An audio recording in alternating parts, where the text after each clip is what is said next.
Muy bien. Seguimos. Aquí ya tenemos lo que vendría a ser tipos de transporte. Permeabilidad.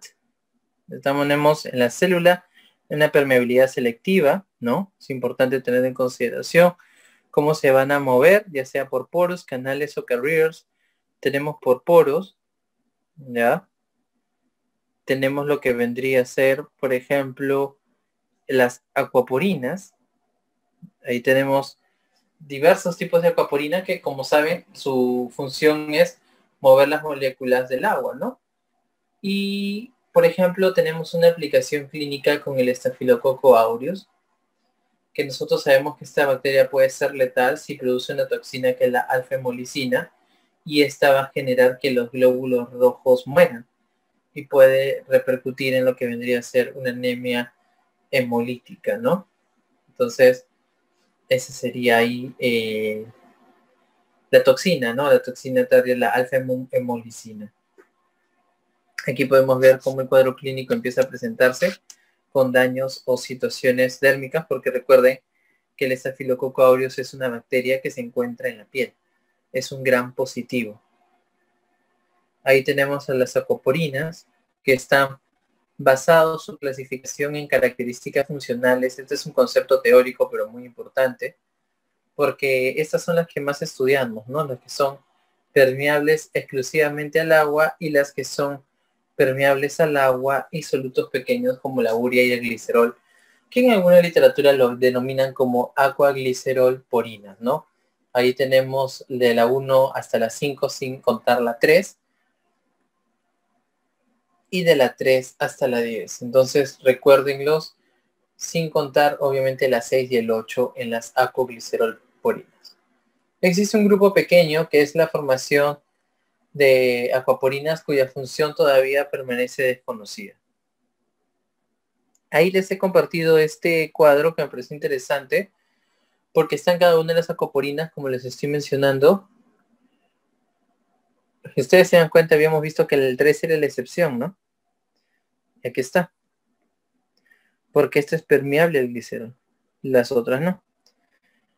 Miren, por ejemplo, la acuaporina 1, que tiene una expresión poco selectiva, pero que está asociado a todas estas estructuras o células diana y que como situación clínica vamos a poder presentar edema pulmonar, glaucoma o edema cerebral cuando se ven afectadas o comprometidas. Por ejemplo, la acuaporina 2, pregunta de examen, es dependiente de la hormona antidiurética. Miren, pregunta de examen. Por eso de que se asocia a la diabetes insípida nefrogénica. ¿Dónde se ubica? Prácticamente en el túbulo contorneado, ¿ya? Tenemos luego la acuaporina 3, que es regulada por la DH, pero es permeable por el glicerol. Luego tenemos la acuaporina 4, que está asociado al edema cerebral, y la 5, que está asociado a procesos respiratorios como el asma, la bronquitis crónica, el síndrome de Sjögren, donde existe una regulación de estas acuaporinas, o mejor dicho, regula lo que vendría a ser la proporción de agua en las secreciones glandulares. Por eso es que al no estar bien esta acuaporina, tenemos cuadro de bronquitis, Sjögren, asma, ¿no? Porque va justamente no se va a dar la regulación adecuada del agua en las secreciones glandulares. Otro cuadro es los canales iónicos, ¿no?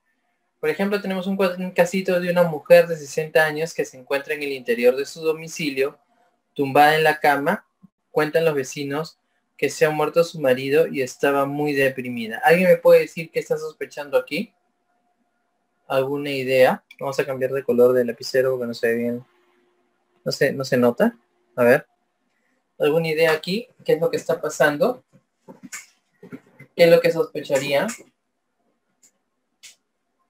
¿Alguna idea, muchachos?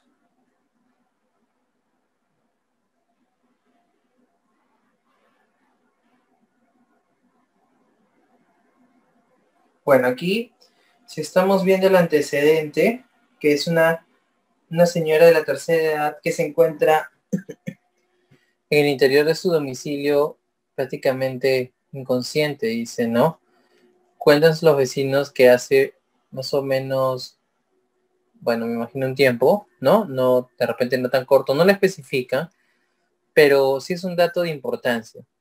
Y estaba muy deprimida. Si tú ves a alguien recostado, inconsciente, generalmente vas a pensar en una sobredosis o un intento de suicidio, ¿no? Asociado a un intento de suicidio, etcétera. Y en relación a les presentaba este pequeño casito, obviamente es muy pequeño, debería dar otros datos para poder orientar aún mejor, pero imaginemos que la persona que acude, el paramédico, encuentra un frasquito de Valium casi vacío, es decir, de benzodiazepinas. Entonces, esto sí ya podría justificar lo que está pasando en este paciente, ¿no? Porque, por ejemplo, las benzodiazepinas son fármacos, son ligandos exógenos que juegan en el receptor GABA-A. Recordemos que el GABA es un neurotransmisor inhibitorio del sistema nervioso central. Lo que hace es deprimir el sistema nervioso central. Y este va a tener 3 receptores, GABA-A, GABA-B y GABA-C. ¿Y por qué lo puse este ejemplo en canales iónicos? Porque el GABA-A y el GABA-C son receptores del GABA, valga la redundancia, y son receptores ionotrópicos. ¿Qué significa? Que está asociado a canales iónicos. ¿A qué canal iónico? A los canales de cloro. Entonces, cuando este paciente ha intentado hacerse daño, o de repente solamente abusó de la dosis porque pensaba que así se le iba a pasar su crisis o su malestar, como este es un receptor asociado a canales iónicos, al acoplarse favorece que el cloro ingrese. Bueno, acá está cerrado, sería acá, disculpen. Que el cloro ingrese, acá no, porque está cerrado. Y el cloro al ingresar en el potencial de acción que genera una hiperpolarización de la membrana. Una hiperpolarización de la membrana, es decir, la vuelve mucho más negativa de lo que era. Hace un ratito les dije, para que sea una respuesta tiene que darse un estímulo de una buena intensidad, ¿no? En este caso, si ya vemos de que está muy deprimido, para generar una respuesta voy a necesitar un estímulo de mucha mayor intensidad. Entonces, ese es el cuadro que voy a tener aquí que tener en consideración. ¿Podría haber hipotensión, como dice John? Sí, podría existir, porque recuerda de que existe una depresión total, ¿no? Y dentro de esto podría observarse. Va a depender mucho también de comorbilidades. Pero juega hiperpolarizando membranas, entonces la vuelve mucho más negativa y de esta forma deprime. Aquí están los carriers, que existen 3 principales. Están los que justamente utilizan energía, ¿sí? Que sería justamente el ATP. Y están aquellos que no la van a necesitar, en los cuales se va a denominar justamente difusión.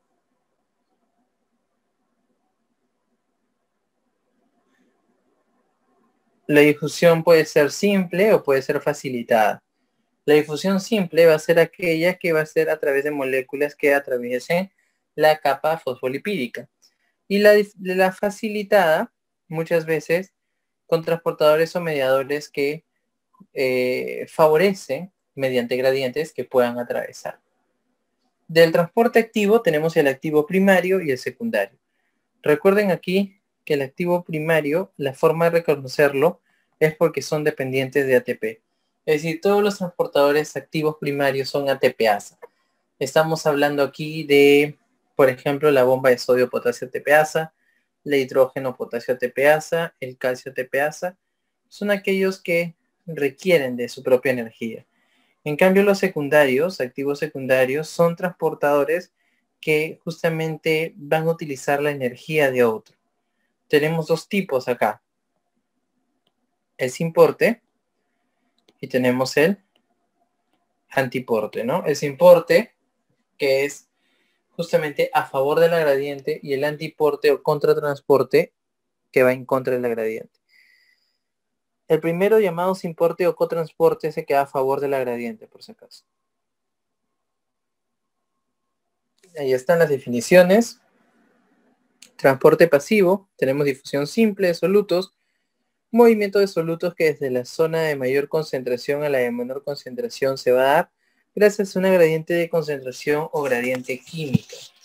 Luego tenemos bueno, algunos ejemplos están las sustancias liposolubles por canales, agua, CO2, vitaminas liposolubles, etc. Está luego la difusión facilitada, que va a estar mediada por proteínas transmembranas, favoreciendo, como les dije hace un ratito, la gradiente. ¿Ya? Ahí tenemos los aminoácidos, algunos monosacáridos, etc. ¿Qué otro datito tenemos que entender aquí? De que la difusión facilitada sí necesita por eso su nombre lo dice, un mediador. Luego tenemos el de ósmosis, que es un tipo de difusión también pasiva, donde se moviliza el solvente hacia el área de mayor concentración. Eso ya lo hemos visto en bastantes ejemplos hace un ratito, y origina la presión osmótica. Luego está la ultrafiltración, que es un movimiento de líquido a través de una membrana producida por diferencia de presiones entre los dos lados de la membrana. De esta forma se valora la presión hidrostática. Ahí lo tenemos. Ya hemos hablado de esto también. Ahora, el transporte activo de las macromoléculas está la endocitosis, la fagocitosis, la pinocitosis, la exocitosis y la transitosis, ¿no? Que vamos a irlos viendo en algunas semanas cuando veamos los tipos de transporte mediados en procesos. Acá tenemos, por ejemplo, un gráfico donde podemos ver un tipo de difusión facilitada. Por ejemplo, los GLUTs, ¿no? Que son transportadores de glucosa. Entonces, estos transportadores ayudan que la glucosa se mueva, ¿verdad? Bajo lo que vendría a ser la regulación de las gradientes de concentración. Entonces, sí necesitan de estos para poder ingresar. Es un facilitador. En cambio, los activos primarios, como el calcio ATPasa, ya les he dicho que aquí el truco es que diga ATPasa. Si tú lees y dice ATPasa, es transporte activo primario. ¿Estamos bien? No sé qué pasó, se configuró el lápiz. Ahí está. Transporte activo primario. ¿Sí? Todo lo que es ATPasa primario. En este caso, el carrier, el transportador, está justamente trabajando a base de ATP y utiliza su energía para mover el calcio en relación a la gradiente de concentración. Entonces aquí tenemos dos casitos más. Por ejemplo, un paciente de 43 años se presenta a la consulta con quejas de dolor epigástrico. Después de un análisis exhaustivo, el paciente es diagnosticado con enfermedad ulceropéptica. Se inicia un medicamento que inhibe la bomba de protones del estómago. ¿Qué tipo de transporte está siendo bloqueado? ¿Alguien sabe la respuesta de los transportes que hemos hablado? ¿Qué tipo de transporte está siendo bloqueado? ¿Alguna idea por ahí? ¿Alguna respuesta?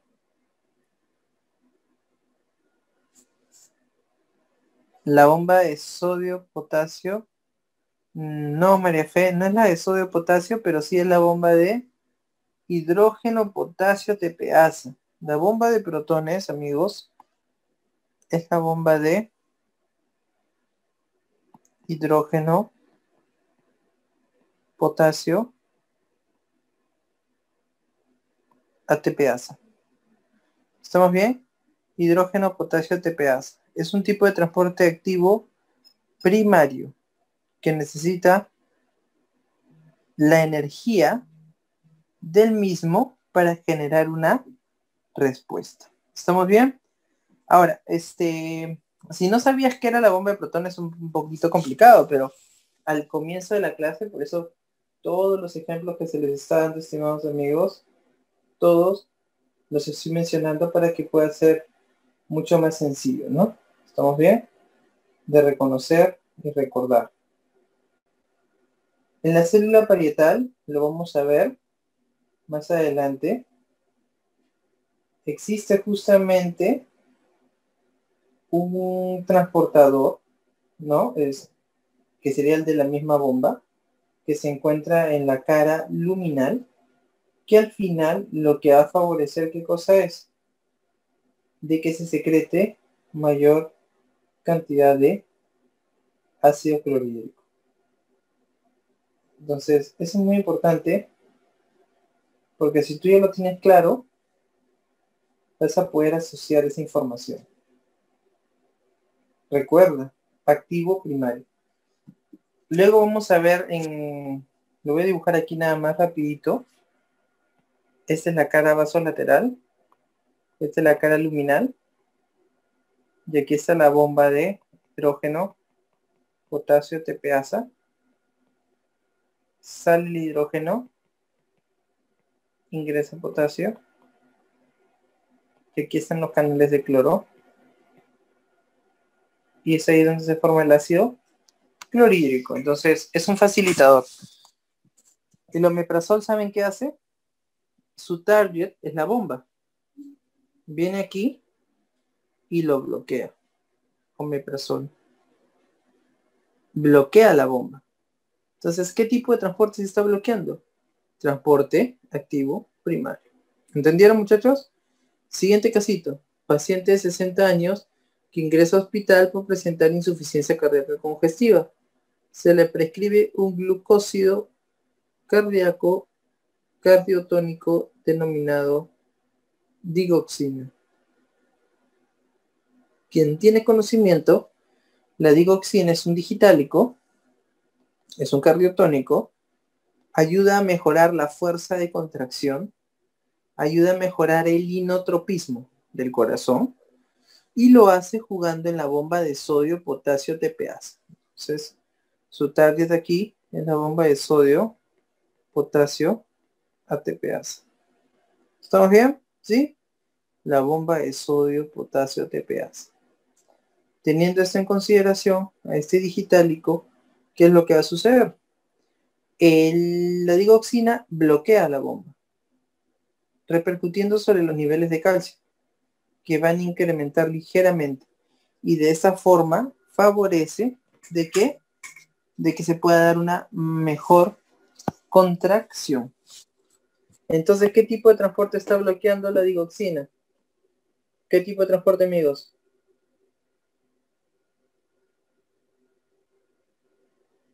Activo primario también. Muy bien. Activo primario.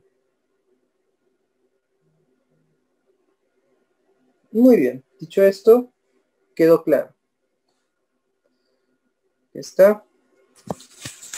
Tenemos transporte activo secundario, que son los intercambiadores. Ahí está el sodio-calcio, por ejemplo. El carrier utiliza la concentración de sodio, su gradiente, para que luego el calcio o su movimiento se pueda dar a pesar de que existe una posición en su dirección, pero utiliza la energía de otro. Ese es el tipo de transporte activo secundario. Y tenemos aquí el cotransportador. El cotransportador, a diferencia de este, miren que va a diferente dirección. El cotransportador va a favor de la gradiente. Ahí tenemos el sodio cloruro. El sodio potasio sí es un antiportador. Es un antitransporte. Siguiente casito. Paciente de 40 años que ingresa a hospitalización por presentar edema agudo de pulmón, al cual se le prescribe un diurético de asa furosemida ubicado en la membrana luminal de las células epiteliales de la rama gruesa ascendente del asa. ¿Qué tipo de transporte se está viendo involucrado aquí? En el asa ascendente gruesa de Hemble hay un transportador que es el sodio potasio 2 cloro. Lo vamos a profundizar más en nefro, pero por lo menos quiero que lo vayan revisando. Este transportador juega mucho porque mueve bastante solvente, bastante volumen. Y este es un tipo de simportador. Es un simportador. Es un tipo de cotransporte. Sodio potasio 2 cloro. También tenemos la comunicación intercelular. Las células se pueden comunicar entre ellas. Eso lo vamos a ver mucho en endocrino. Está el contacto directo por las uniones gap, ¿verdad? Que favorecen o permiten que exista una direccionabilidad y una comunicación eléctrica correcta.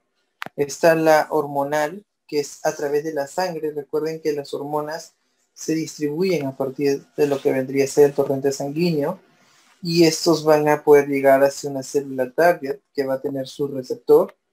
Tenemos la comunicación paracrina, que como ven en el dibujo, el mensaje es liberado en relación a la proximidad de una célula target, y de esta forma, en este caso, lo que es liberado es reconocido y mediado por el receptor un tiempo antes de, ¿no? Pero si ustedes verifican de que ya está existiendo mayor susceptibilidad, habríamos que reconocer los principios que hablamos al inicio, ¿no? De la saturabilidad. Luego está la autocrina, que se produce un mensaje que es mandado hacia sí mismo, ¿no? Y de esta forma se retroalimenta. Otro concepto que tenemos que recordar y lo hemos visto en todo el día de hoy es la señalización intracelular, las que están asociados a iones ionotrópicos, por ejemplo la acetilcolina con el receptor NM, que es ionotrópico, está asociado a canales de sodio dependientes de voltaje. Están los que se acoplan a proteína G, los receptores adrenérgicos. Están los receptores catalíticos, como el del receptor de la insulina. Y están los receptores intracelulares, como por ejemplo el de los esteroides. Está el receptor de los mineralocorticoides, el de la aldosterona, es un receptor intracelular, por ejemplo, ¿no? Aquí está otro gráfico. Estos son gráficos del libro de Harvey, como por ejemplo una hormona se puede unir a un receptor específico, ¿no? Por ejemplo, la T3 y la T4 se unen a sus receptores y van a activar su receptor. Tenemos también aquí, por ejemplo, lo que vendría a ser la proteína G, cuando está justamente inactiva. Recuerden, cuando está inactiva, es un heterotrimérica, donde tenemos la subunidad alfa unido al dímero beta gamma, pero cuando se activa, este se va a separar y vamos a tener solamente la subunidad alfa, ¿no? Como a partir de este el IP3 iba a los lugares de especificidad de liberando calcio, y de esta forma va a activar la proteína quinasa C. Y la proteína quinasa C va a generar los efectos intracelulares. Y todo esto ya lo hemos hablado. De repente aquí está más bonito, pero ya lo hemos mencionado. Muy bien, entonces con esto vamos a terminar. Sé que hay algunas láminas de potencial de acción, pero eso lo vamos a hacer en la siguiente sesión. No se preocupen, porque la parte de generalidades tal cual es la que hemos visto. La que sigue es potencial de acción con la parte de sangre, ¿no? Pero a ver, vamos a ver ese casito. Usted recibe en la emergencia un paciente de 22 años con herida por arma blanca en pierna derecha, que viene traído en helicóptero desde la selva amazónica. El médico que lo trae refiere que al retirar el cuchillo presentó sangrado abundante y el paciente estaba consciente pero presentaba palidez, sudoración, hipotensión y taquicardia. Ante su desesperación y por solo contar con frascos de agua destilada, el médico rural utilizó 3 de estos para infundir volumen por vía endovenosa. Sin embargo, el paciente empeoró y entró en coma. Cuando usted recibe el paciente, está comatoso y con hemoglobina de 2 miligramos por ciento. Que aquí es 2 gramos, ¿ya? Aquí está mal, la unidad es 2 gramos por ciento. ¿Qué opinan de este casito? Ahí está ¿alguna opinión? Sí, estamos frente a un shock.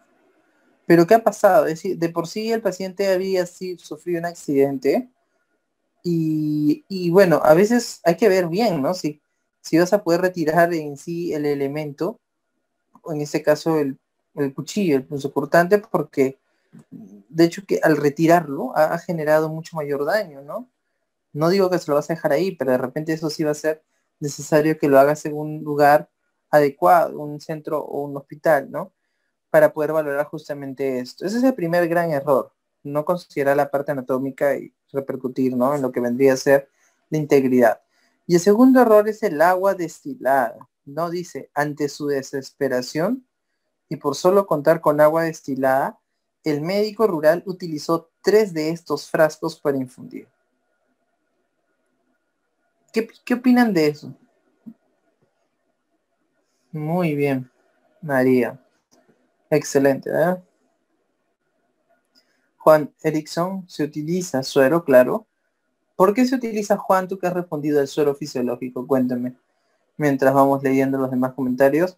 María dice que hubo una expansión hiposmolar. Ajá.